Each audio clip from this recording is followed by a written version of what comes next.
பிப்ரவரி 14ஆம் தேதிக்குரிய அனுதின பரலோக மன்னா. உன் வார்த்தைகளினாலே நீதிமான் என்று தீர்க்கப்படுவாய், அல்லது உன் வார்த்தைகளினாலே குற்றவாளி என்று தீர்க்கப்படுவாய். மத்தேயு 12ஆம் அதிகாரம் 37வது வசனம். வசனத்திற்குரிய ஆவிக்குரிய விளக்கம். நம் வாயிலிருந்து புறப்படும் சகல வார்த்தைகளும் நம் இருதயத்திலிருந்து புறப்படுவதாக தேவனால் கருதப்படுகிறது.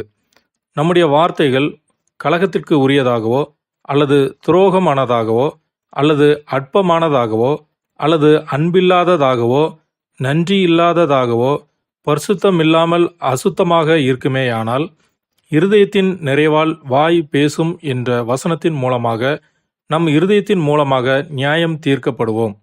பூர்ணமற்றவர்களாகிய நாம் வார்த்தையிலும் கிரியையிலும் பூர்ணராக இருக்க முடியாது. எவ்வளவாக நாம் வார்த்தையிலும் கிரியையிலும் பூர்ணராக இருக்க விரும்பினாலும் சில சந்தர்ப்பங்களில் நாம் தவறிவிடுகிறோம். ஆனாலும் நம் வார்த்தைகளையும் வழியையும் எல்லா விழிப்புடன் விசுவாசத்திலே காக்கப்பட நாம் அதிகமாக பிரயாசப்பட வேண்டும். ஆமென்.